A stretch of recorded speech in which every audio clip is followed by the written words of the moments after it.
licenciada en Historia de América por la Universidad Autónoma de Madrid. Ha dirigido programas de posgrado como el Máster Europeo en Estudios Latinoamericanos, Complejidad Social y Diversidad Cultural de la UAM y el Máster en Gerencia para el Desarrollo Sostenible en nuestra tierra, en Sabanán y Cobán. Su investigación abarca redes familiares, élites de poder en Centroamérica, racismo, formación de la nación y más recientemente historia intelectual y conceptual. Ha publicado obras claves como Las redes intelectuales centroamericanas, el libro de la vida de Alberto Masferrer y Racismo y Genocidio y Memoria, y su libro Guatemala, Linaje y Racismo, que ha sido reeditado 5 veces y continúa entre los más vendidos del país. Así que, bienvenida, Marco.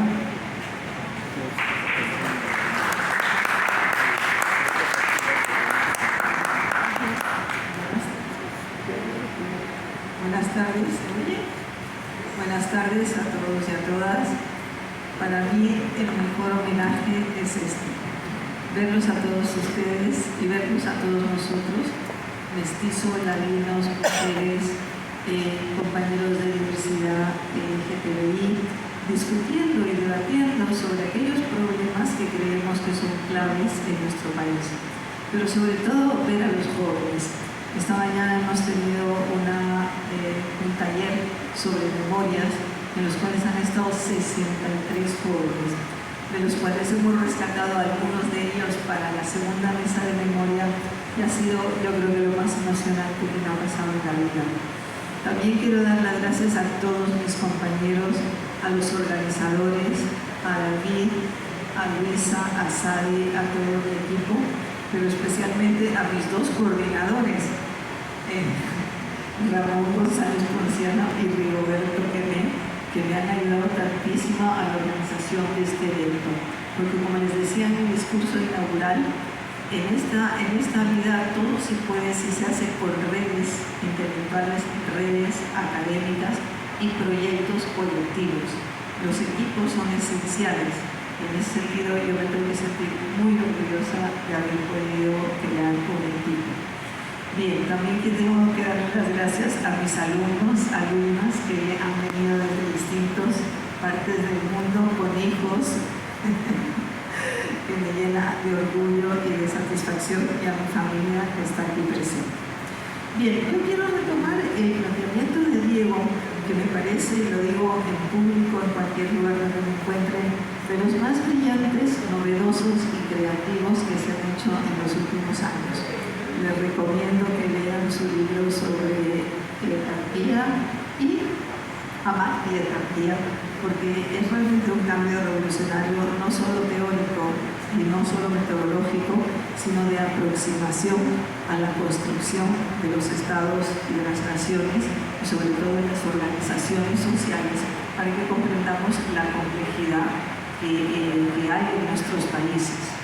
Bien, retomando el tema yo plantearía que los modelos de nación que se crean a partir del siglo XIX, cuando él prácticamente lo deja, son 2 modelos que Anthony Smith habla de ellos, que son los que se dan en la construcción de todos los estados nacionales a partir del siglo XIX en cualquier lugar del mundo. Uno de ellos es la nación política, es la que se constituye a partir de la Revolución Francesa. Es una nación que está conformada por un territorio, unos mitos o unos símbolos, pero recientes, una organización política, unas constituciones o unas leyes que de alguna manera homologan ese territorio, y una economía que de alguna forma sustenta esa nueva construcción del Estado Nacional. Este es el modelo de la Revolución Francesa por excelencia, pero a su vez en Europa y en otros lugares del mundo se plantea una nación étnico-cultural. En ese sentido, por ejemplo, Escocia es un ejemplo de nación étnico-cultural, o indudablemente Alemania o Italia. El proyecto de nación étnico-cultural está planteado mucho más desde una óptica, desde una perspectiva de países pluriétnicos, multiculturales y multilingües como el nuestro. Lo que se prioriza en las naciones étnico-culturales son los idiomas, se priorizan las etnias, distintas etnias que conviven en armonía generalmente. Se prioriza una cultura que no es necesariamente la cultura nacional, sino las culturas, y sobre todo se tiene muy en cuenta los mitos de origen. Mitos de origen, en el caso de los grupos étnicos, son mitos de origen ancestrales, o sea, muy antiguos, y que es lo que consolida un proyecto nacional. Estamos hablando de la India, estamos hablando de Chile, etcétera, etcétera. ¿Qué es lo que pasa en América Latina? ¿Por qué no logramos ser una nación? Porque como decía un gran maestro nuestro, Alfonso de Guerra, François Javier Guerra, decía, el problema de América Latina es que por la precipitación y por copiar los modelos europeos, nos constituimos como estados, pero no como naciones. Entonces, desde esa óptica, resulta que los estados que se generan en América Latina son estados artificiales, en donde el territorio muchas veces se fragmentó, como pasó en Guatemala y México, por ejemplo, o nos fragmentamos en 5 repúblicas en Centroamérica que eran inexistentes, porque era Mesoamérica. Entonces vemos que ya los territorios se fragmentaron. Si así fue en América Latina, no les digo en África, las barbaridades que hicieron en función de los intereses de los colonialistas. Entonces esa construcción artificial y fragmentada de los territorios fue uno de los elementos que hizo que nos construyéramos como estados sin naciones. ¿Cuáles fueron las consecuencias de este estado sin naciones? Que se crearon también constituciones liberales, que realmente obedecían a los intereses de las élites de poder y de las clases dominantes, que indudablemente eran los intereses de un grupo determinado, pero no el conjunto de la población. Pasamos a ser de grupos étnicos o de grupos diversos, pasamos de la diversidad a ser ciudadanos. De la noche a la mañana pasamos de ser súbditos españoles a ser ciudadanos. Ciudadanos que era una construcción, digamos, europea, francesa, obviamente, enormemente excluyente, en donde las mujeres no estaban representadas. Los ciudadanos tenían que tener una economía para poder votar y ser, digamos, elegidos, tenían que tener medios económicos. Y por otra parte, no solo estaban excluidas las mujeres, sino que estaban excluidos los pueblos, todos los pueblos indígenas o todos los pueblos, digamos, o grupos étnicos, prácticamente se les excluyó de la nación. Además, la filosofía de toda esta construcción de los estados nacionales era una filosofía liberal, que lo que trataba, o de liberalismo, de la, digamos, introducción del liberalismo, que en nuestro caso pasamos de pertenecer a la metrópoli española a pasar a pertenecer a la metrópoli norteamericana, en donde nos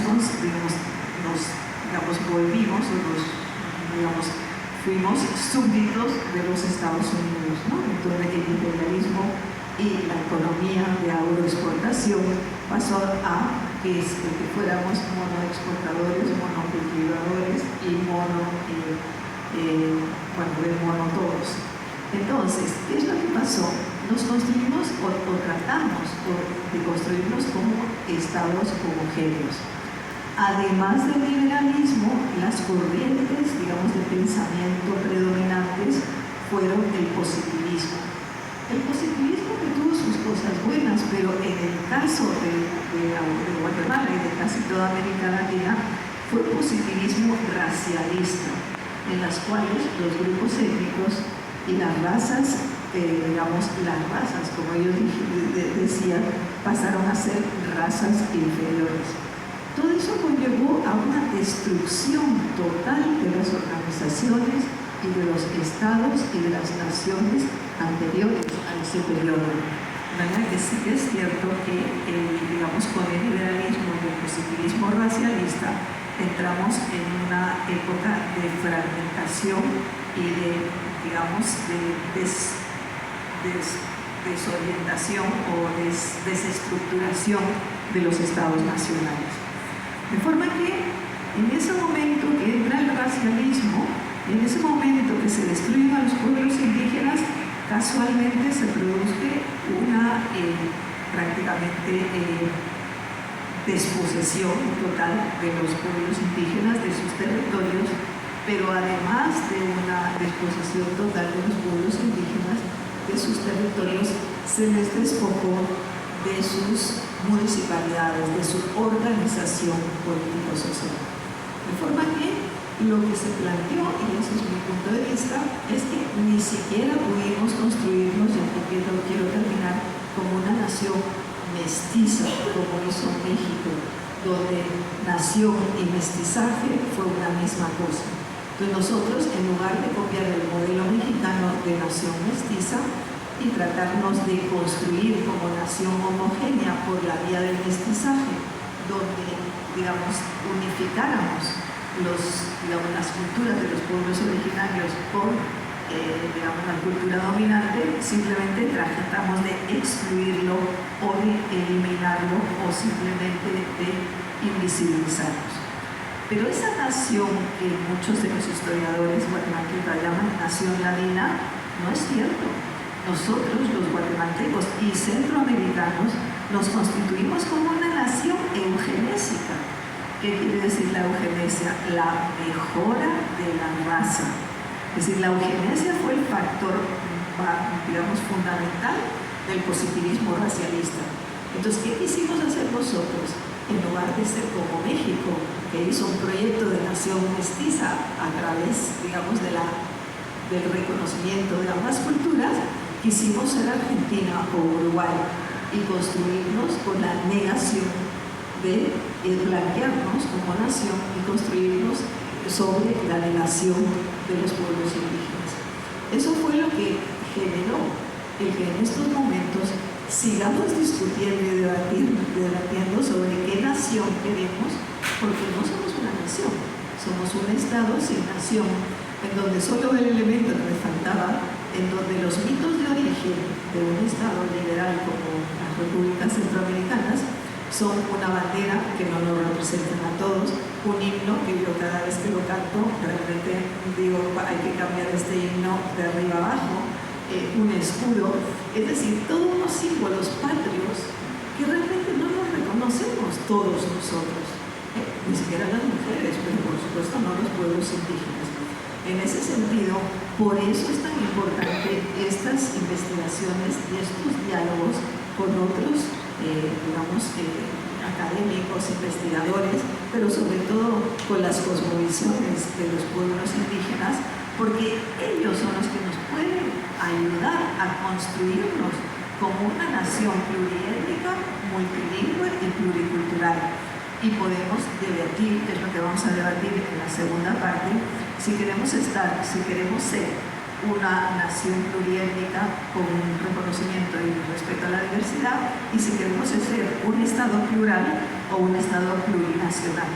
Esa es otra cosa, pero primero reflexionemos sobre qué nación queremos construir y cómo nos consideramos, y posteriormente pensemos en el Estado. Muchísimas gracias.